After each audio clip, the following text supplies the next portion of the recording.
All right, we'll start with Sean Cunningham.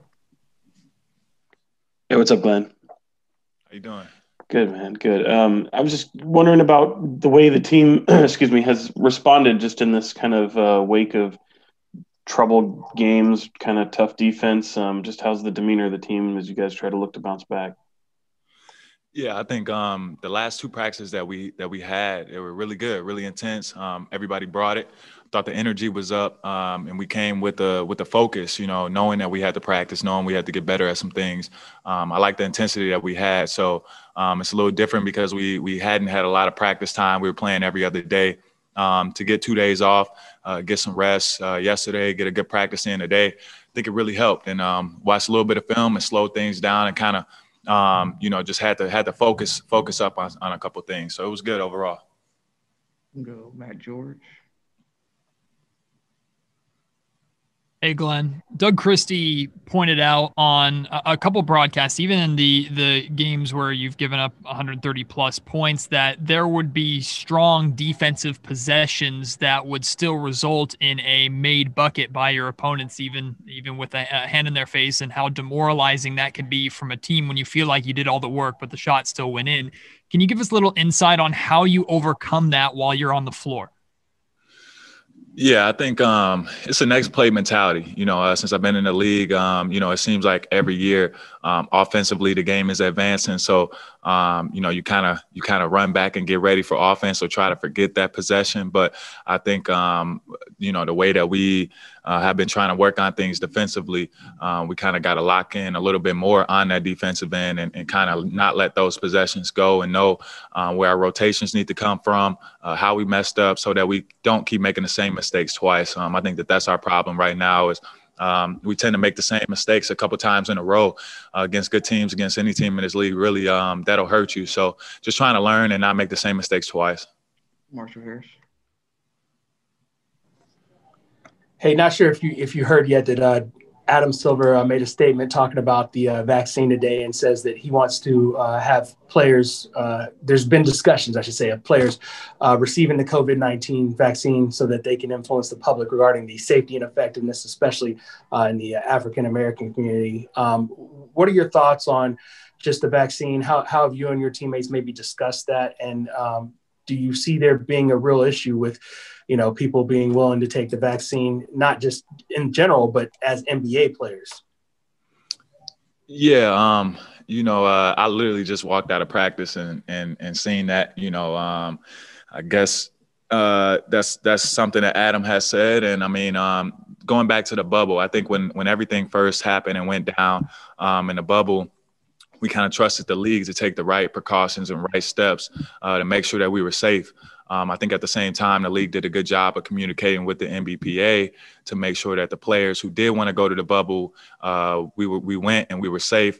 Players who didn't want to go didn't go. So I think, hopefully we can come to some type of resolution towards this. I know everybody doesn't want to take it. I know some people do want to take it. I know family members and some older people that are waiting in line to get that list. Some nurses are still waiting in line to get on that list. So I know people got their reasons and things that they want to do. So I'm interested to kind of follow this just like y'all and see what happens out of it. But I think we kind of got to trust the NBA and all their precautions to know that they're trying to keep us as safe as possible. And on the outside world, like I said, I know it's people that's been waiting to kind of get this vaccine. Jason Jones. Hey, Glenn, just defensively, two things, just communication and physicality. One, how do you guys get back to the communication that you guys seemed to have a few weeks ago? And just when it comes to physicality, is that just an internal, guy?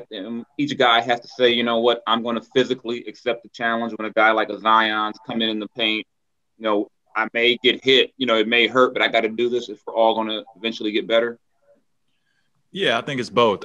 We've seen Fox take that charge. I think everybody's seen that charge on Zion that he took the other night, and that's a big physical play. That's a guy, our point guard, sometimes one of the smallest players on the court that's willing to take that hit, willing to take up and make probably the biggest defensive play for us that night.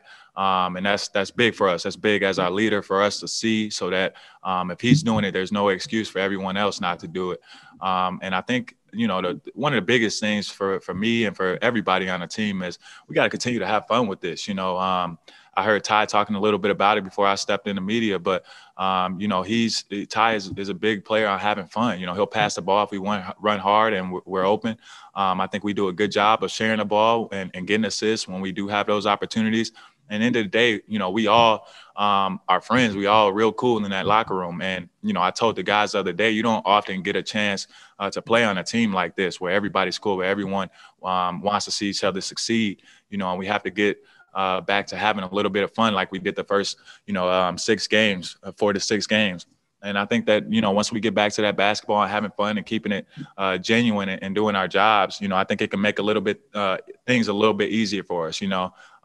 Everybody's reading, everybody's hearing, the media talk about our defense and things that we're doing wrong, but we got to remember that, we are basketball players. We got to come in with a chip on our shoulder. We got to come in and have fun as well. And I think that can help turn some things around. And that's honestly how we were playing at the beginning of the season, playing for each other, playing fun, playing for the city.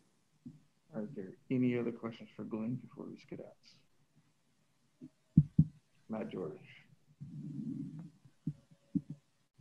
Hey, Glenn, speaking of having fun, Marvin Bagley over his last 7 games, he's looked a lot more comfortable, seems to be enjoying himself. Scoring is up, shooting almost 50 or 60% from the field, over 40% from three-point range. Just from your perspective, what have you seen out of him over these last 7 compared to the first 7? Does it look like the hard work that he's been putting in is finally paying off? Yeah. Marv comes to work every day, and that's just a reflection of hard work, and I talked a little bit about the basketball guys. When you play bad or when you don't have energy, things don't seem to go your way. But a guy like him, he's competing every night. He comes in, he puts his head down and he's on the grind every single day, whether it's practice or games. And one thing that I don't really see change out of Marv is, his confidence and his ability to play the game and score the basketball. And you guys are seeing that, and I'm happy for his success. And we want him. He's a hell of a player. We want him to continue to playing at that level and playing with all the confidence that he has because we do need him. So I'm happy for Marv. All right, last question, Jason Anderson. Hey, Glenn, I just wanted to ask you about the coaching staff. What is the tone, the demeanor, the messaging that you're getting from Luke and his staff right now? Yeah, I think from the players, even the guys in training staff, to Luke and his coaching staff, everybody's kind of turned it up a notch. We see where we were at the beginning of the season. We see where we're at now and how we're playing, and we're all trying to remain positive. But we all know that level that we can play at. We all know that ability that we have.